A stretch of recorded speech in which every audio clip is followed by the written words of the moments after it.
US के Iran के हमले के बाद वो रीजनल कॉन्फ्लिक्ट बनता है। उस रीजनल कॉन्फ्लिक्ट में आप हैरान होंगे, सबसे बड़ा डेथ टोल पाकिस्तान में हो रहा है, आउट ऑफ ईरान इजराइल, जहां पे प्रोटेस्टर्स यूएस एम्बेसी स्टॉर्म कर रहे हैं और उनको वहां पे सिक्योरिटी फोर्सेस गोली मार रहे हैं। 50 से ज्यादा लोगों की डेथ हो चुकी है उसके अंदर। पर मैं जब रीना जी से पिछली बारी बात कर रहा था तो हमारा फोकस था जो 5 स्टेट्स के इलेक्शन आ रहे हैं। मैंने उसका जो थंबनेल डाला वो मैं आपको दिखाना चाहूंगा, क्योंकि रीना जी ने वहां पे ये बताई थी चीजें। जहां पे हेडिंग देखिए आप, इवन दो हम भारत के पॉलिटिक्स की बात कर रहे थे पर हम थोड़ा थोड़ा वर्ल्ड को भी डिस्कस कर लेते हैं। तो उसमें उन्होंने कहा था बिग डेंजर टिल मार्च 2026। उस समय कोई एक्सपेक्ट नहीं कर रहा था कि इतना बड़ा, सबसे बड़ा रीजनल कॉन्फ्लिक्ट इन डिकेड शुरू हो जाए। वो रीजनल कॉन्फ्लिक्ट के अंदर यूएस के अंदर एक अलग एंगल है, मिडिल ईस्ट में अलग एंगल चल रहा है, Dubai, Abu Dhabi, Kuwait, Saudi Arabia, एक नया वहां पे खतरा आ गया है, ऑयल सप्लाई को खतरा आ गया है, पाकिस्तान में वायलेंस छिड़ गई है, दूसरी तरफ अफगानिस्तान पाकिस्तान की वॉर चल रही है, बलूचिस्तान की चल रही है। भारत का भी एक निर्णायक डिसीजन हुआ जहां पे हमने ऑफिशियली, प्रधानमंत्री ने इजराइल के प्राइम मिनिस्टर से, यूएई की प्रेसिडेंट से बात की, पर ईरान को लेके हमने चुप्पी रखी, तो हमारा एक स्टैंड वहां भी क्लियर हुआ। ये सब फरवरी के अंदर शुरू होता है। और रीना जी की वार्निंग थी, मार्च से पहले बहुत बहुत बड़े डेंजर्स हैं, संकट हैं। तो उसी कॉन्वर्सेशन को हम आगे बढ़ाते हुए आज उनसे पूछेंगे कि मार्च में क्या होने जा रहा है। और आज जब हम बात कर रहे हैं तो सबसे बड़ा ग्रहण का दिन है और मार्च में बहुत चीजें होनी है। तो Reena ji, thank you for joining, taking out time. क्या देख रही हैं आप? आपकी पिछली भविष्यवाणी तो एकदम सही हो गई। Thank you for hosting me Ishkaran ji, thank you once again. आपके सभी ऑडियंसेस को भी मेरी तरफ से नमस्कार। जब भविष्यवाणियां सच होती हैं तो बड़ा अच्छा लगता है, लेकिन जब ऐसी भविष्यवाणियां सच होती हैं तो कहीं ना कहीं my heart goes out to all of them जो इससे इम्पैक्ट हुए। सो वर्ल्ड वाइड चीजें चल रही हैं and we all can see it in the news channels. But अगर आपको याद हो, जब हमने, जो आपने अभी थंबनेल दिखाया और जिस दिन हमने बात की थी, तो मैंने आपसे कहा था मंगल ड्राइविंग सीट पे है। मंगल ड्राइविंग सीट पे है के कहने का मतलब ये था कि मंगल वॉर है, मंगल अग्रेशन है, मंगल फायर है। और जैसे जैसे मंगल आगे बढ़ेगा और अलग अलग प्लैनेट्स को मिलेगा, अगर आपको याद हो मैंने आपको बताया था कि अभी कुंभ में जाने वाला है 23 फरवरी को, उसके बाद 2 अप्रैल को मिलेगा शनि को मीन राशि में। जैसे जैसे मंगल आगे बढ़ेगा और ऐसे मेलेफिक प्लैनेट से मिलेगा जो अपने आप में जिनको हम ज्योतिष में क्रूर ग्रह कहते हैं, जबकि जरूरी नहीं है कि सबकी कुंडलियों में वो क्रूर हो, लेकिन ज्योतिष में फंक्शनली उनको क्रूर ग्रह कहा जाता है। जैसे ही वो राहु को मिले, ये एक सूत्र है कि अंगारक योग बन गया। अब अंगारक योग बन गया, अंगारक योग तो बहुत बार बनता है, कई बार बनता है। What is so special about it now this year? The speciality is that now this year जो ग्रहण आ रहे हैं, ये जो आज एक ग्रहण है और एक जो 17 फरवरी को पड़ा था, ये 15 दिनों के अंदर अंदर है। So when two eclipses are there within a fortnight, then it's a very very very dangerous indication. This has happened when Mahabharat happened, and because this is happening in Leo sign, the Leo Rashi, that is why the epicenter is Middle East. ऐसा नहीं हो रहा है कि अंगारक योग बन रहा है तो सब जगह सब कुछ हो रहा है। हाँ, कहीं कहीं कुछ कुछ थोड़ा थोड़ा हो रहा है और अभी तो आगे बढ़ेगा। And I am going to disclose the dates here कि मार्च में कब कब क्या क्या होने वाला है, because March, definitely March 2026 is going to be a very very triggering month for a lot of things. सिर्फ एक चीज के लिए नहीं, a lot of things. So ये तो ग्रहण की वजह से हमने एक बात बोल दी। उसके अलावा रिक्ता तिथि होती हैं, जब जब रिक्ता तिथियां आती हैं, रिक्त तिथि, चतुर्थी, नवमी एंड चतुर्दशी, that is 4th 9th and 14th, उसके अलावा अमावस्या। जब जब ये तिथियां आती हैं और ग्रहण भी 15 दिनों के अंदर पड़ गया, we can definitely expect something very volatile. और उसके साथ अंगारक योग, और अंगारक योग भी ऐसा नहीं है कि अकेला अंगारक योग है। whenever I do mundane astrology, I also use little bit of western, थोड़ा सा ऐड करती हूँ। तो यहाँ पे हम देख रहे हैं कि यूरेनस भी बैठा है। यूरेनस अपने आप में इस तरीके से एयरी चीज है, और केतु का कहीं ना कहीं कनेक्शन बन रहा है, that is again height. Height पे air strikes, fiery air strikes. Mangal is fire, Uranus is air, Ketu is height. तो आपने देखा किस तरीके से आसमान पूरा लाल हो रखा था। सो या दैट इज वन। अब आज हम 3 मार्च को बात कर रहे हैं और ये इक्लिप्स अभी बस आई थिंक अगले 1 घंटे में स्टार्ट होने वाला है। सूतक काल में तो हम चल ही रहे हैं सुबह से। अब क्या होगा, अब आगे क्या होगा, क्योंकि देखिए ईरान इजराइल जो सब देख रहे हैं और किस तरीके से ईरान पूरा ध्वस्त हो गया और किस तरीके से अब इजराइल के बारे में भी न्यूज आ रही है कि ईरान। और अगर आपको याद हो, मैंने एक स्टेटमेंट कहा था जब आपने मुझसे वेनेजुएला के बारे में पूछा था, मैंने कहा था Iran is not Venezuela, Trump should not take it like that. So that is what is happening because Iran had to retaliate, and Trump and even Israel for that matter will repent on their this decision. Repent करेंगे और कर ही रहे हैं। आप आपको लगता है कि जो आपने कहा भी था कि वेनेजुएला की तरह नहीं जाएगा और अब ऑलमोस्ट 4 दिन हो गए हैं, लग रहा है नहीं जा रहा, एक लंबी बैटल हो रही है। इनफैक्ट स्टेटमेंट्स आ रही हैं इजरायली सोर्सेज से कि मिड अप्रैल तक जाएगा, कुछ सोर्सेज कह रहे हैं 4 महीने जाएगा। मेरे अभी पॉडकास्ट में मेजर जनरल साहब आए हुए थे, वो कह रहे थे कि ये तो 7-8 महीने भी चल सकता है जिस तरह, क्योंकि या तो बहुत जल्दी खत्म होता या फिर लंबा जाता है, कोई भी ऐसा ऑपरेशन होता है जो मिलिट्री हिस्ट्री रही है। तो मिडल ईस्ट पे क्योंकि बहुत भारतीय वहाँ रहते हैं, दुबई में, Abu Dhabi, Kuwait, Saudi Arabia, बहुत इंडियंस रहते हैं और इस वॉर में फर्स्ट इंडियन कैजुअलिटी भी हो चुकी है, एक ऑयल टैंकर पे हमला किया था ईरान ने। तो आप मिडल ईस्ट के लिए कैसे देखते हैं, क्योंकि उनके लिए एक तरह से जो हम कहते हैं आउट ऑफ सिलेबस चीज आ गई, क्योंकि वो बड़ी बड़ी बिल्डिंग्स हैं, हाई वैल्यू टारगेट्स हैं, बहुत डेंसली पैक्ड हैं, तो वो बहुत इजीली स्ट्राइकेबल है और उस तरह उनका डिफेंस भी नहीं है। बहुत मेहनत कर रहे हैं वो लोग पर डिफेंस नहीं हो पा रहा। तो आप मिडिल ईस्ट के लिए और इंडियंस इन मिडिल ईस्ट के लिए कैसा देखते हैं ये मंथ या आने वाले 2-3 मंथ्स? या सो आज 3 मार्च है, कल 2 मार्च थी। सो 2 मार्च को शुक्र एग्जॉल्टेड राशि में गए हैं, अपनी उच्च की राशि में गए हैं। And you must have heard the news कि ट्रैवल्स खुल गए, जबकि इतना युद्ध चल रहा है और ये सब हो रहा है, और लेकिन वो खुल गया। सो this is very different, very unique. ऐसा कभी होता नहीं है, इतना युद्ध चल रहा है, इतने बड़े स्केल पे चल रहा है और मिडिल ईस्ट में वो बोल रहे हैं कि एयरपोर्ट्स खुल रहे हैं, खुलने वाले हैं। सो दैट इज हैपनिंग बिकॉज, क्योंकि मुझे तो सिर्फ ग्रहों की भाषा समझ आती है, I am not an analyst. So ग्रहों के हिसाब से ये मेरा एंटिसिपेशन था पहले से कि 2 मार्च को शुक्र, क्योंकि शुक्र एयरी ट्रैवल्स को दिखाते हैं, सो वहां पे ट्रैवल खुल गया। अब 2 मार्च से लेके 5 मार्च के बीच में ट्रैवल्स खुल जाएंगे और ये भी होगा कि कुछ लोग शायद सी रूट को यूज करेंगे वहां से निकलने के लिए, but the next target is sea route. People don't know that. अभी तो एयर में हो रहा था, अभी the next target is sea route, जो कि अप्रैल से शुरू हो जाएगा। जैसे ही 2 अप्रैल को जो मंगल है शनि के साथ जाएंगे मीन राशि में, सो दैट इज वाटर, सो वहां पानी सी में। रूट्स में आप ऑयल टैंकर्स को अटैक की बात कर रहे हैं या ह्यूमन बीइंग्स, पैसेंजर्स को भी? पैसेंजर्स एंड मतलब देखिए, इसको कोई कोई भी ज्योतिषी या कोई भी ज्योतिष डिफरेंशिएट नहीं कर सकता। बस ये पता है कि पानी में उथल पुथल होगी, पानी में उथल पुथल होगी। इवन की क्योंकि नेपच्यून शनि के साथ है, तो सबमरीन्स पानी के नीचे हिडन, जो हिडन ऑब्जेक्ट्स हैं वो कहीं ना कहीं यूटिलाइज करे जाएंगे भारत को और बाकी सब कंट्रीज को और पूरे के पूरे अथाह सागर को डिस्टर्ब करने के लिए। So that disturbance will be there. Now you have spoken about the middle eastern countries, तो उसमें जो 2 कंट्रीज जो अभी मेन मुद्दा है, जो मेन टारगेट पे हैं, that is Iran and Israel. So ये जो लूनर इक्लिप्स है जिसकी हम अभी बात कर रहे थे, ईरान के, अगर आप ईरान का नक्शा देखते हैं, ईरान का हॉरोस्कोप देखते हैं जो मैंने आपके साथ शेयर किया है, सो ईरान की कुंडली में ये जो लूनर इक्लिप्स है उनकी सिंह राशि में है। सिंह राशि में है मतलब कि सेकंड हाउस में है उनके। सेकंड हाउस में वक्री शनि और राहु हैं, और सिंह राशि सेकंड हाउस लीनिएज होता है, हमारा लीनिएज, हमारा कुटुंब। सो कहीं ना कहीं पूरा लीनिएज ईरान का खत्म हो रहा है, क्योंकि उस जगह पे ये ब्लड लूनर इक्लिप्स पड़ रहा है और ये बहुत ज्यादा फेटल है। उसके अलावा इजराइल की कुंडली लेते हैं, तो इजराइल की कुंडली में ये 12th हाउस में हो रहा है। और कमाल की बात यह है कि दोनों ही हॉरोस्कोप्स में, मैं तो कुंडली बोलती हूँ, दोनों ही हॉरोस्कोप्स में जो दशाएं हैं वहां राहु इन्वॉल्व है। अगर आप इजराइल देख रहे हैं तो इजराइल की कुंडली में राहु अष्टम भाव का बैठा है और राहु की महादशा चल रही है और बृहस्पति की अंतर चल रही है। राहु की महादशा एक वक्री ग्रह, मतलब उल्टी सोच हो रही है, फिर अष्टम भाव का राहु है।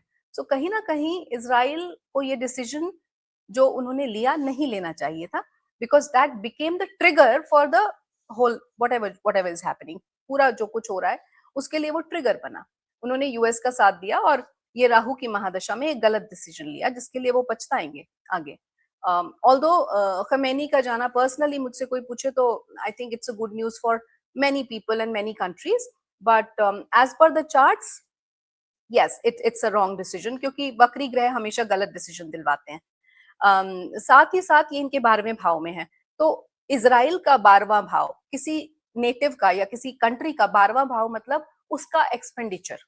सो इजराइल खर्च हो रहा है कहीं ना कहीं because of this whatever they are doing and because of the lunar eclipse. So नुकसान इजराइल का भी है, ईरान का भी है। ईरान अपनी लीनियज खत्म कर रहे हैं, इजराइल अपने आप को खर्च कर रहे हैं, और जो इतने स्ट्रॉन्ग तरीके से वो बैठे थे उसको वो कहीं ना कहीं वीकन कर रहे हैं बिकॉज ऑफ दिस एक्ट और बिकॉज ऑफ दिस डिसीजन। वेराज अगर असलियत में देखा जाए तो this fight is not between Iran and Israel or US, it's between US and China. So that is what is happening because सब कुछ छुपा हुआ हो रहा है, जो हमने पहले भी बात की थी, नेपच्यून की वजह से छिपाव है। तो आपने कहा ये यूएस और चाइना की बेसिक प्रॉक्सी वॉर है, ये वर्ल्ड पावर को काबू करने की, ऑयल रिजर्व्स की पावर है। तो आप क्या देखते हैं, how will this go for US and how will this go for China, क्योंकि इंडिया इन दोनों से ज्यादा लिंक्ड है रादर देन ईरान में क्या हो रहा है, या मिडिल ईस्ट में भी स्टेक है, बट ये दो जो बड़े कंपीटिंग कर रही हैं। How do you see this going for US से? Then I will come to China. Absolutely, absolutely. You are absolutely right. That is the reason why I mentioned China. Because हमारे लिए मिडिल ईस्टर्न कंट्रीज में ये सब कुछ हो रहा है, of course it matters when we think humanitarian grounds पे, बट अदरवाइज अगर हम जियोपॉलिटिकली सोच रहे हैं या हम नक्षत्र और हिसाब से सोच रहे हैं तो कहीं पे ये यूएस और भारत का और चाइना का मैटर ज्यादा लग रहा है। सो देखिए, यूएस की कुंडली भी लियो असेंडेंट है और ट्रंप का भी लियो असेंडेंट है उनके हॉरोस्कोप में। And just now I said this Eclipse is happening in Leo ascendant. एक तो ट्रंप जी का अपना बर्थ इक्लिप्स पे, उसके बाद उनके लगन में blood moon complete lunar Eclipse पड़ रहा है आज ही के दिन। और ये जो इक्लिप्स होता है, ये नहीं कि इक्लिप्स पड़ रहा है तो उसी 24 घंटे में जो असर होगा नहीं, इक्लिप्स से कुछ 45 दिन पहले, 60 दिन पहले से इम्पैक्ट आने लगता है और 45 दिन 60 दिन बाद तक इम्पैक्ट रहता है, approximately 2 months plus and minus. So you are seeing कि किस तरीके की चीजें हो रही हैं। अब उनके लगन में लग रहा है, लगन मतलब हमारा हेड, मेरे दिमाग में, मेरे सर पे, मेरी पर्सनालिटी पे इक्लिप्स लग रहा है। And I am a Leo moon sign और लियो बॉर्न, और साथ में मेरा इक्लिप्स का जन्म है, तो मेरे ऊपर इसका इम्पैक्ट ज्यादा होगा। I am talking about Trump here. And also America की जो कुंडली है, उनका जो हॉरोस्कोप है वो भी लियो असेंडेंट है, तो अमेरिका के भी लगन में उनकी पर्सनालिटी, उसके सेल्फ के ऊपर ये इक्लिप्स लग रहा है। So this will be very very fatal for USA and Trump both. इसके रिपरकशंस बहुत हैवी उनको उतारने पड़ेंगे। और चाइना के लिए आप कैसा देखते हैं, क्योंकि दो व्यूज हैं इस पे। एक है कि चाइना, वेनेजुएला में उसका नुकसान हुआ जो सपोर्ट कर रहा था, ईरान में भी अगर रिजीम चेंज होती है तो चाइना का नुकसान होता है अगर यूएस कंट्रोल में आता है। How do you see this playing out for China? So when there is a global threat and global pain, तो कहीं ना कहीं जो हमारे पर्सनल डिफरेंसेस हैं उनको हम भूल जाते हैं, या तो भूल जाते हैं या उनको दबा देते हैं नीचे। So that is what China and India will do now. This will be a cold peace. Military के उस पे देखें या इंटरनली देखें तो पीस नहीं है, लेकिन superficially they have to come at peace. अब कैसे पीस पे आएंगे? China somewhere will start supporting the presidency of India in BRICS. So वहां सपोर्ट करना शुरू कर देगा। जब वहां सपोर्ट करेगा तो सुपरफिशियली सबको लगेगा oh China and India are friends.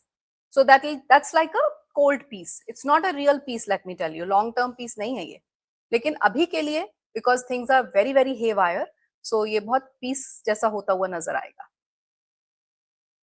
अब मैं थोड़ा इंडियन कॉन्टेक्स्ट में भी आना चाहता हूँ और फिर मैं आऊँगा स्पेसिफिक जो आपने डेट्स कहीं कि इस मंथ बहुत सारी डेट्स आ रही हैं, क्योंकि कि इंडिया ने एक डिसीजन लिया कि हम Israel, US, Abu Dhabi, Dubai के साथ खड़े हैं, ईरान के साथ नहीं है।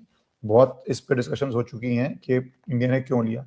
आपको क्या लगता है, क्या ये इंडिया के हित में जाने वाला है डिसीजन, या इससे इंडिया के लिए ट्रबल क्रिएट हो सकती है, बिकॉज इंडिया में भी पीसफुल प्रोटेस्ट हो रहे हैं, बट ईरान के फेवर में प्रोटेस्ट हो रहे हैं कुछ रीजन्स में। पाकिस्तान में तो वायलेंट प्रोटेस्ट हुए हैं, क्योंकि बहुत शिया आबादी है भारत के अंदर भी, तो वो एक डेंजर है। वर्सेस जो कहते हैं इंडिया ने बिल्कुल सही किया, वो है हमारे को global geo strategically defence commerce सब इसराइल यूएस के साथ करना है। Iran has no power like that. तो आपको क्या लगता है इंडिया का ये डिसीजन सही है या नहीं सही है? How will it play out for Bharat? देखिए, मैं ना तो किसी पार्टी को सपोर्ट करती हूँ, ना मेरे मुझे बहुत न्यूट्रल होके सिर्फ ग्रह नक्षत्रों को देख के आपको बताना है।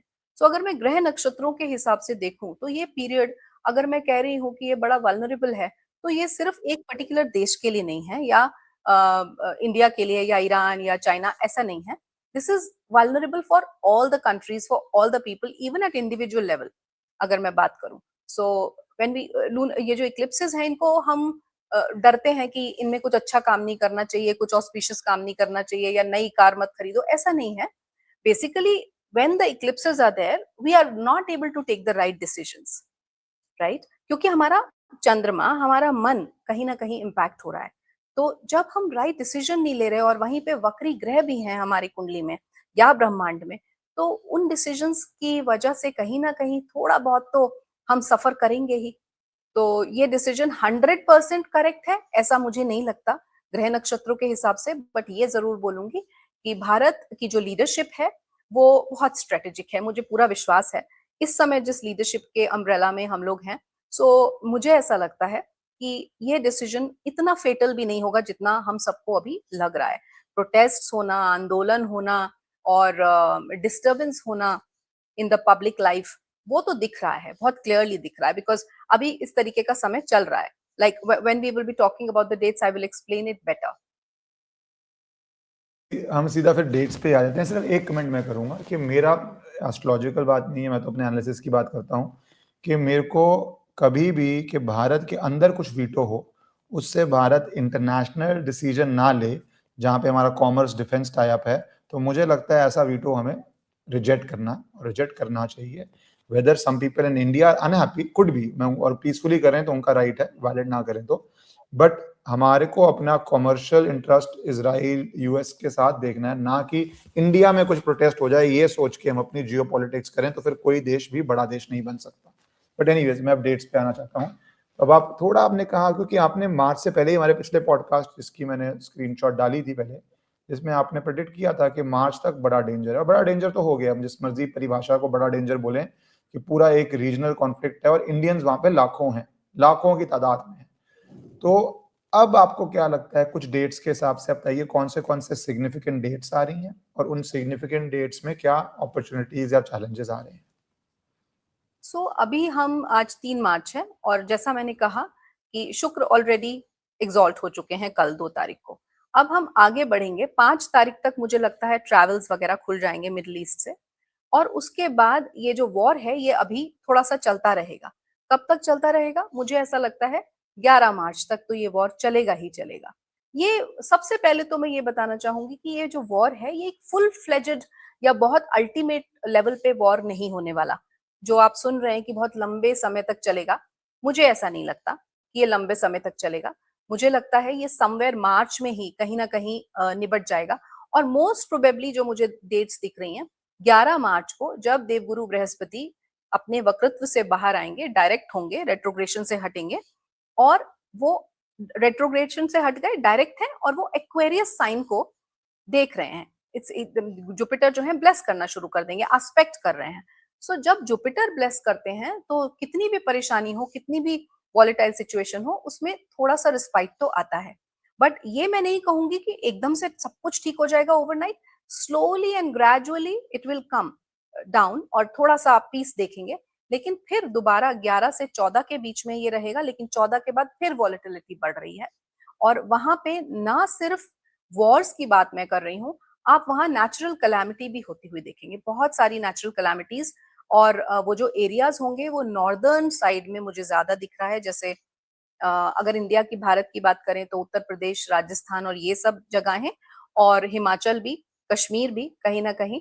और अगर हम आउटसाइड कंट्री की बात करें तो नेचुरल कैलामिटीज के साथ साथ Wars also in the European side. जो यूरोप है वहां आप इस वॉर को फैलता हुआ देखेंगे। ये मुझे, और उसमें भी कंट्रीज जैसे Croatia and France will get impacted, and then there are other countries also which are there in Europe, like maybe the southeastern Asian part, and वैसा वाला जो एरिया है वो एरियाज मुझे कुर्मा चक्र के हिसाब से बहुत इम्पैक्ट होते दिखते हैं। ये 14 मार्च के बाद हो रहा है। अब 14 मार्च के बाद 19 मार्च को हमारा हिंदू नया साल शुरू हो जाएगा। जो हमारा नववर्ष है वो शुरू होगा 19 साल को, और उसी दिन पहला नवरात्रा है। उसे हम पहला नवरात्रा कहते हैं क्योंकि वो हमारा हिंदू कैलेंडर है जिसको हम फॉलो करते हैं वैदिक कल्चर में। अब 19 को जब ये शुरू हुआ, रमादान भी चल रहा है। रमादान 21 को खत्म हुआ। Ramadan I think most probably 21 को खत्म हो रहा है, और 19 को हमारे नवरात्रे शुरू हो रहे हैं। आई थिंक सो 21 को खत्म हो रहा है। और no idea on Ramadan. और 21 को ही थर्ड नवरात्रा है जिसमें माँ चंद्रघंटा का दिन है। माँ चंद्रघंटा कौन है? She is the goddess of war. She is the goddess of war. और उस दिन 21 मार्च को रात को 12 बजे के बाद तिथि बदल रही है, रिक्ता तिथि आ रही है। तृतीय से चतुर्थी तिथि आएगी, यानी कि फोर्थ रिक्ता तिथि। जब रिक्ता तिथि आई, ग्रहण के पास के दिन है, और इस तरीके की जो एनर्जीज हैं वो एक्टिव हो रही हैं शक्ति की, माँ की। तो मुझे बहुत लगता है कि जो इस समय अफगानिस्तान पाकिस्तान का चल रहा है उसमें पाकिस्तान कहीं सैंडविच होगा in between Afghanistan and Bharat, क्योंकि Bharat most probably you can take 10 days plus minus also to be on the safer side, but 21st is the date which I see very specifically, जिसमें मुझे भारत पाकिस्तान पे अटैक करता हुआ नजर आ रहा है, a good big strike। आपको लग रहा है कि भारत पाकिस्तान पे हमला करने जा रहा है 21 के बाद? दैट इज गेम चेंजर, पूरा रीजन चेंजर है वो तो। क्यों आप ये एकदम से 21? क्योंकि अभी तो कोई ऐसी साइंस नहीं है कि भारत कोई कॉन्फ्लिक्ट करना जा रहा है। अभी सिर्फ अफगानिस्तान पाकिस्तान का सुनने में आ रहा है। Why do you feel this is going to happen? This will happen because boundaries बदलने का समय है। नेपच्यून और शनि साथ बैठे हैं। शनि बाउंड्रीज है और नेपच्यून बाउंड्रीज को रेजोल्यूशन करने के लिए आए हैं। जब साथ में बैठे हैं और जैसे जैसे डिग्री वाइज क्लोज होते जाएंगे, और उधर से जुपिटर का ब्लेसिंग भी मिल रही है, तो और मंगल ड्राइविंग सीट पे है ही, तो अंगारक योग बना ही हुआ है। This is the most potent time when I feel actually Bharat should attack, and I think Bharat will attack. मुझे बहुत लग रहा है कि ऐसा होगा। आई मेड अ कुंडली ऑल्सो ऑफ दैट डे। सो उस समय की जब मैंने कुंडली बनाई थी, I think I haven't shared it with you, but I will explain it. तो जो लगन बन के आ रहा है वो स्कॉर्पियो है, मंगल का ही लगन है, जो कि मंगल वॉर्स के लिए, अग्रेशन के लिए, फायर के लिए जाने जाते हैं। और फोर्थ हाउस में बुध है, राहु है और मंगल है। तो फोर्थ हाउस में, चौथे घर में, वहां अंगारक योग है। और बुध मतलब हमारा यूथ। यूथ कौन? हमारे सोल्जर्स में भी, soldiers who are very fiery and full of that aggression. और फिर फिफ्थ हाउस में सत्ता बैठी है, मतलब सन बैठा है। सूर्य किसके साथ? शनि और नेपच्यून के साथ। सो हिडन वे में, जैसे हमारे प्रधानमंत्री जी हमेशा करते आए हैं। I hope this video doesn't raise an alarm for the enemies, but then I don't want that. But जैसा होता है हमेशा मिडनाइट आपको जो आपको दिख रहा है आपको बोलना है, और एनिमीज के लिए तो अच्छा है, कभी सोचेंगे हो रहा है नहीं हो रहा, let them be on a state of constant alert. What is the harm? Exhaust themselves. या एब्सोल्युटली। सो वो रात के 12 बजे के बाद चतुर्थी तिथि शुरू है। तो मुझे बहुत लगता है कि 21 तारीख को रात को around 11:58-59 is the time when I made this कुंडली। सो उसके बाद मुझे लगता है, एंड देन 25 तारीख को अगेन, 25 मार्च को जो सन और सैटर्न है वो सेम डिग्री पे आने वाले हैं। सन और Saturn together in the same degree, which means कि जो सत्ता है वो कहीं ना कहीं शनि से कंट्रोल होगी। And why do I say that? क्योंकि जब सब बहुत लोग कह रहे हैं, और मैंने भी बोला, आपने सुना होगा कि जुपिटर जो है वो राजा बन के आ रहे हैं इस नव वर्ष के, और मंगल जो ये बन के आ रहे हैं commander in chief. Absolutely right. But nobody ever noticed कि जिस दिन 19 मार्च को ऐसा हो रहा है, तो sun, moon and Saturn together will be in Pisces sign, which is the last rashi. और सन और मून दोनों उत्तर भाद्रपदा नक्षत्र में होंगे, जो कि शनि का ही नक्षत्र है. So Shani is overpowering sun and moon both, which means Shani will lead the year and Shani will lead the satta and the public sentiment. Public sentiment is Chandrama and sun is हमारी जो राजनीतिक leadership है. सो दोनों को कहीं ना कहीं Shani control कर रहे हैं और शनि तो वैसी छटनी करने आए हैं. So we can well imagine what's going to happen. Overall it will be a time of justice for all of us. Time of justice बहुत लोगों के लिए स्केरी भी हो जाता है, क्योंकि जस्टिस की परिभाषा अब यूएस की अलग होगी, ईरान की अलग होगी, इंडिया की अलग होगी, पाकिस्तान की अलग होगी. It's very but subjective, very subjective. और इंडिविजुअल्स में भी. बट आपको क्या लग रहा है कि ये जो अफगानिस्तान पाकिस्तान है, क्योंकि आप जब कह रहे हैं 19 के बाद और आपने 4-5 डेट्स दी, 4th मार्च, 14th मार्च, 19, 21, 25, सिग्निफिकेंट डेट्स अलग अलग रीजन से. बट देन तो आप इसको क्या, अगर ईरान का कॉन्फ्लिक्ट जीवित रहता है 19 मार्च तक, भारत पाकिस्तान का शुरू हो जाता है, तो then do you see we are heading to a world war type situation, और at least in Asia Europe war situation? So, no, we are not heading towards World War III right now. We are not. ये तभी होगा जब शनि रोहिणी नक्षत्र में आएंगे. शनि रोहिणी नक्षत्र में आएंगे वृषभ राशि में 2030 में. उसके पहले नहीं होगा, क्योंकि जब जब शनि रोहिणी नक्षत्र में आए हैं तब तब वर्ल्ड वॉर जैसी सिचुएशंस आई हैं.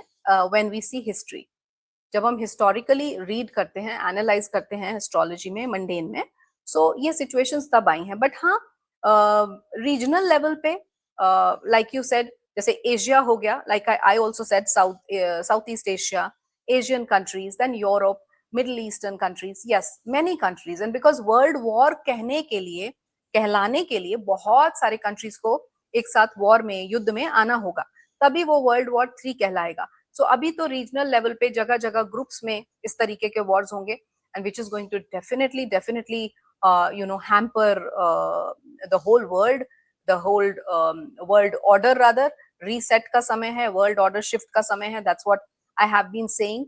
एक इरा का अंत है, दूसरी इरा की शुरुआत है. We are moving and heading towards our roots back again. वापस हम अपनी जड़ों की तरफ जा रहे हैं, अपने सनातन की तरफ जा रहे हैं, और इसमें कोई दो राय नहीं है. And we are going to see that change happening in the next decade. बहुत जल्दी नहीं हो रहा है. It's not going to happen कि मैं बोलूं कि हाँ 1 महीने में सब हो रहा है. It will take time.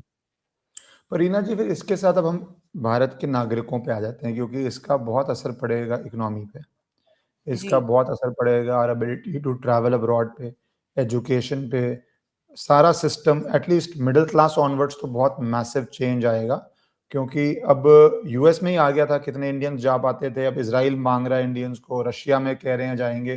तो पूरा एक तरह से इकोनॉमिक ऑर्डर, जो Indians used to be first destination US, Canada, UK, Australia, अंग्रेजी स्पीकिंग देश थे, उससे शायद एक शिफ्ट आ रहा है. क्योंकि इन देशों ने भी, यूरोप ने पाया कि उनको मैन पावर चाहिए थी, बट हर मैन पावर अलग है. क्योंकि कुछ मैन पावर वहाँ पे आके अपनी विचारधारा थोपना चाहती है, और कुछ मैन लोग जाते हैं, वो जुड़ जाते हैं, असिमिलेट हो जाते हैं. तो ये जो आप सारा क्राइसिस बोल रहे हैं मार्च में, अप्रैल मिड तक में, इसमें आप भारत की इकोनॉमी को कैसे देखते हैं अगले महीने, 1.5 महीने के लिए? श्योर. सो पहले तो, सबसे पहले मैं जितने भी भारतीय हैं, जितने भी लोग हैं, मैं उन सबको ये बोलूंगी कि मार्च का महीना, जैसे मैंने बोला, बहुत वालनरेबल है. सो एटलीस्ट मिड मार्च के अराउंड आप 2 मंथ्स का राशन अपने घर में ले आएं, फिजिकल गोल्ड ले आएं, एक सोलर चार्जर ले आएं, क्योंकि ऐसा भी हो सकता है कि इलेक्ट्रिसिटी नहीं है, तो सोलर चार्जर ले आएं, और साथ में मेडिसिन वगैरह अपनी स्टॉक कर लें. Don't worry about the money कि एक साथ इतना सारा पैसा लगाना पड़ेगा, बट जस्ट लाइक कोविड जैसे हम इकट्ठा करते थे, just to be on the safer side, maybe you don't even need it, लेकिन just to be on the safer side 1-2 महीने का आप ये सब चीजें अपने घर में रख लें. Because what I see coming ahead is not very promising, not very good. क्योंकि अगर इंडिया स्ट्राइक करेगा पाकिस्तान पे, तब उस समय मे बी अपने देश को या देशवासियों को सेफ रखने के लिए ही सही, जैसा मैंने बोला, इलेक्ट्रिसिटी काट दी जाए, या एटीएम्स वर्क नहीं कर रहे हैं, इंटरनेट वर्क नहीं कर रहा है. So this is kind of inconvenience, for all of अस. तो उस समय के लिए अपने आप को मेंटली प्रिपेयर करें. साथ में meditation and drinking a lot of water will help to keep your mind sane, to keep your mind intact. ये जरूर करना है. And I am saying that because I am not saying that the market will crash या कुछ ऐसा हो जाएगा, लेकिन हाँ, वल्नरेबल सिचुएशन है, अप्स एंड डाउन्स हैं, बहुत फ्लक्चुएशन है, whether it's the financial market, whether it's the normal day to day life, हर चीज में बहुत बहुत उठापटक है. सो ये जो महीने हैं, specially the month of March, April, and let's take it up till mid of May, थोड़ा सा ध्यान रखने की जरूरत है. आप बेसिकली कह रहे हैं कि हमें वापस सर्वाइवल मोड जाना चाहिए और जो जो एसेंशियल्स हैं लाइफ की, फूड, लाइट, इलेक्ट्रिसिटी, उसको स्टॉक पाइल कर लें. तो फिर तो मतलब एक जो इंडिया पाकिस्तान को ही मैं समझ सकता हूँ लाइवलीहुड में, तो फिर तो ये एक मैसिव, आप एक सिर्फ इंडिया की सर्जिकल स्ट्राइक टाइप की बात नहीं कर रहे थे, आप तो फिर एक मैसिव जंग की बात कर रहे हैं. बहुत बड़े लेवल पे नहीं, मतलब you can take it as a, ना तो एक छोटा स्ट्राइक, ना ही एक बहुत बड़ा war, something in in between, ऐसा जो कि काफी सीरियस होगा. और ये हो भी इसीलिए रहा है कि बहुत समय हो गया है, पीओके अभी हमारे पास नहीं आया है. So this is going to happen and hopefully, like I said, कि नक्शे बदलने वाले हैं, बाउंड्रीज बदलने वाली हैं, बहुत सारे देशों के नक्शे, बहुत सारे देशों की बाउंड्रीज में बदलाव आने वाला है. सो भारत भी will be one of the country. हमारे जो नेबरिंग कंट्रीज हैं उनमें से ऐसे देश जिनको भारत से ही काट के अलग किया गया था और भारत ने बहुत खुशी खुशी उनको उस समय पे हेल्प किया था और सपोर्ट किया था. Now time has come, like I said, हमें अपनी जड़ों की तरफ जाने का. सो पीओके वापस आने का समय है, most probably before mid of 2027, because the date that I am saying is the triggering point, that's the beginning. It's not that एक दिन में कुछ हो जाएगा, इट्स द बिगिनिंग. सो या बीच बीच में इन slots, in different small windows you will see things happening, but ये होता रहेगा. और mid of 2026 के बाद थोड़े समय के लिए, let's say I think अगस्त सितंबर, हमें थोड़ा सा लगेगा शांति है, फिर अक्टूबर से फिर से दोबारा से ये वॉलेटिलिटी आ जाएगी. पर जब आपने कहा कि जो भारत से निकले हुए देश हैं जड़ों पे जाने का, तो आप बांग्लादेश को भी रेफर कर रही हैं? आपको लग रहा है पाकिस्तान संबंधित होने जा रहा है, या it is showing India getting something back?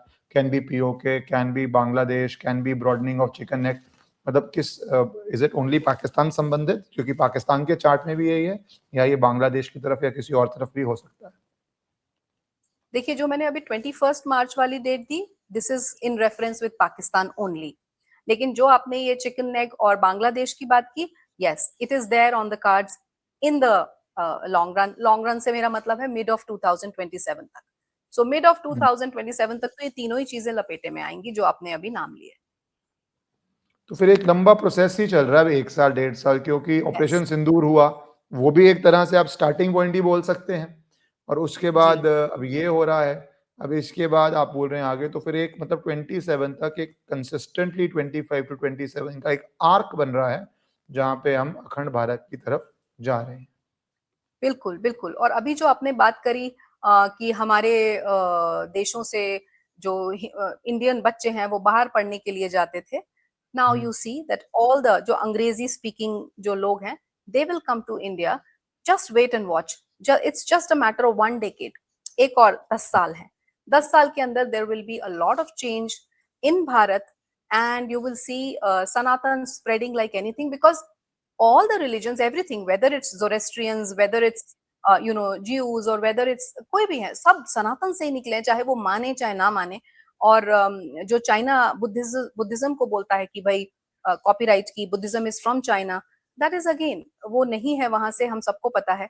और उनको कॉपीराइट स्ट्राइक देगा भारत बहुत जल्द. वेरी इंटरेस्टिंगली, एक 800 साल पुरानी स्टोन की निकली है, मैं आपसे भी शेयर करूंगा, जहाँ पे शिवलिंग की पूजा हो रही है. वहाँ पे दिखाया जाता है कि एलिफेंट कैसे है और शिवलिंग की पूजा हो रही है, जी. और ये चाइना के म्यूजियम में, और कहा जाता है 12वीं सदी के किसी मंदिर से वहां से निकला था. तो वो ग्लोबल इन्फ्लुएंस, अब आप हिस्ट्री में तो लिख सकते हैं कि आपकी टर्की से आए तो आपकी हिस्ट्री बुक्स चेंज कर दी, या ब्रिटिश इन्फ्लुएंस में आपने हिस्ट्री बुक चेंज कर दी, या मार्क्सिस्ट कम्युनिस्ट इन्फ्लुएंस में चेंज की, पर पत्थर को तो आप चेंज नहीं कर पा रहे. कितने आपने नहीं तोड़े कर भी हैं, सकते. आपने मंदिर भी तोड़े हैं, पत्थर छोड़िए, आपने तो मंदिर भी तोड़े हैं, बट कहीं ना कहीं what has been engraved in stone comes out, जैसे चाइना अब से आप निकल रहा देखिए है. ना, आप कह रहे हैं पत्थर निकल रहे हैं, पत्थर कहाँ से निकलते हैं? धरती के नीचे से निकलते हैं। सो वो नेपच्यून का आ गया इम्पैक्ट कि छिपी हुई चीजें बाहर आएंगी, छिपी हुई चीजें बाहर आएंगी और वो आ रही हैं। और वही छिपी हुई चीजें जो कहीं ना कहीं दबा दी गई थी, वो आप देखेंगे that's going to create the real image और the real impression of Bharat and Sanatan, which is going to be seen very very soon. मेरे हिसाब से very soon, but for people I am saying it's for you, you'll have to wait for a decade। ये पूरा बदलाव 10 साल के अंदर होगा। तो इसमें तो आप सांस्कृतिक रिवाइवल भी देख रहे हैं, education also also coming back to Bharat देख रहे हैं, भारत का बाउंड्री बढ़ते हुए देख रहे हैं। सो देन तो भारत के लिए तो ये वापस एक शक्तिशाली देश बनने का, वर्ल्ड में टॉप नेशन बनने का, स्थान ग्रहण करने का समय आ रहा है, इन सबको अगर हम जोड़ के देखें। ये मेरा बड़ा पेट स्टेटमेंट है, मैंने बहुत प्लेटफॉर्म्स पे बोला है कि भारत सोने की चिड़िया थी, है और रहेगी और बहुत जल्दी दिखेगी, बहुत जल्दी ऐसा होने वाला है। और अगर आपने भी शायद न्यूज में या कहीं सुना होगा कि जो हमारी यूनिवर्सिटीज थी, तक्षशिला, नालंदा, इन सबको रिवाइव किया जा रहा है। सो वो रिवाइवल क्यों हो रहा है? There has to be a reason behind that. ये सब कुछ हो रहा है क्योंकि देवगुरु बृहस्पति अपनी उच्च की राशि में जा रहे हैं जून में, which will be a most potent period की जो भी धार्मिक धर्म से रिलेटेड चीजें हैं। और धर्म से मेरा मतलब यहाँ लोगों को मिसअंडरस्टैंड नहीं करना चाहिए कि मैं किसी धर्म की बात कर रही हूँ, किसी कम्युनिटी की बात कर रही हूँ। धर्म से मेरा मतलब है कि आपका धर्म, आपकी ड्यूटी क्या है, वो आपका धर्म है। सो उस धर्म की तरफ हम जा रहे हैं। हम अगर सब कोई, हर कोई एक इंडिविजुअली उस धर्म को फॉलो करेगा, देन मुझे ऐसा लगता है कोई भी देश आगे बढ़ेगा। पर भारत के अंदर इंटरनल डिस्टर्बेंसेस बहुत है, जैसे हमने शुरू के पार्ट में बात की कि भाई जी। ईरान के सपोर्ट के लिए प्रोटेस्ट हो रहे हैं भारत में। ऐसे ही बहुत चीज़ों पे हमने पाया, जब रेड फोर्ट पे हमने बात की थी, ब्लास्ट होता है या भारत के ऊपर कोई हमला होता है, तो ये आप इंटरनल जो क्राइसिसेस हैं या इंटरनल चैलेंजेस हैं, आप मार्च में, क्योंकि जो आप सारे बोल रहे हैं जिस तरह चार्ट जा रहा है, do you think these challenges also becoming worse, या इन पे हम काबू पा लेंगे? क्योंकि इनके ऊपर काबू पाए बिना बाकी सब आप जो बोल रहे हैं वो कॉम्प्लेक्स और ज़्यादा हो जाएगा। नहीं, नहीं, शुरू में ये जो पूरा का पूरा 2026 है, इसमें तो बहुत कॉम्प्लेक्स होने वाला है। इसमें हम, मुझे नहीं लगता है कि मैं आपको बोलूँ इमीडिएट हम काबू पा रहे हैं या पीस आ रहा है, नहीं। 2026 इज़ वेरी वल्नरेबल। और इसमें तो बल्कि और आप बढ़ती हुई चीज़ें देखेंगी, और फायर और अग्रेशन देखेंगे। No, I don't think that will be controlled by any of the leadership or by anybody here in India। समय लगेगा। ये वाला साल इवन लीडरशिप के लिए भी बड़ा चैलेंजिंग है। हमारे माननीय प्रधानमंत्री श्री नरेंद्र मोदी जी के लिए भी बहुत चैलेंजिंग है 2026। आपने कहा था चैलेंजिंग, और मुझे आपकी बात याद है, हमने पिछले पॉडकास्ट पे कहा था, और उस समय यूजीसी नाम की कोई चीज़ मेरे ख्याल से आई नहीं थी या नहीं आई थी, और अब इतना बड़ा मुद्दा बन गया है, लोग सोशल मीडिया पर at least UP, Bihar, northern states में, कि भाई जनरल कास्ट के साथ आप क्या कर रहे हैं, क्या आप उनको बच्चों को पढ़ने के लिए अपॉर्चुनिटी दे रहे हैं, स्कॉलरशिप दे रहे हैं, बहुत गरीब-गरीब घर से भी बच्चे हैं, उनको आप इक्विपमेंट दे रहे हैं, स्टडीज़ के लिए, बुक्स के लिए आप उनको महँगी खरीदनी पड़ रही है, दे डोंट अफोर्ड, उनको क्यों वो स्कीम्स नहीं मिल रही? सबको मिलनी चाहिए, अगर आप एजुकेशन सब्सिडाइज़ कर रहे हैं एक वेलफेयर स्टेट में, तो सबको मिलनी चाहिए, तो उनको क्यों नहीं मिल रही? तो ये जो टॉपिक नहीं खड़े थे, ये एकदम सडनली खड़े हो गए हैं, which is somehow leading to a challenge from within, within the या voting base votes the prime minister. I तो remember and if you remember I also told you, June 2 June 2026 तक तो ये बहुत ज्यादा चलेगा। उसके बाद धीरे धीरे धीरे जैसे ही जुपिटर डायरेक्ट होंगे, उनकी ब्लेसिंग आनी शुरू हो जाएगी। रादर सॉरी, डायरेक्ट तो अभी हो जाएंगे 11 मार्च को, जब राशि परिवर्तन करेंगे, उच्च की राशि में पहुंचेंगे। सो दैट इज द टाइम जब पॉलिसीज बनेंगी बड़ी सारी एजुकेशन सेक्टर में। बट जो आप ये इंटरनल स्ट्रगल्स बोल रहे हैं, do you see any of these internal struggles getting out of hand कि जून 26 तक के, क्योंकि बहुत सारे मुद्दे हैं भारत में, हमेशा ही हजारों मुद्दे होते हैं, नहीं, नहीं, नहीं, कौन इंटरनल सा भड़क जाए इंटरनल और कौन सा डेंजरस बन जाए वो प्रेडिक्ट करना मुश्किल है, बट डू यू सी मुद्दे हैं या ढंग से चलेगा? नहीं, नहीं, अभी तो नहीं। Specially Uttar Pradesh and the eastern side, West Bengal.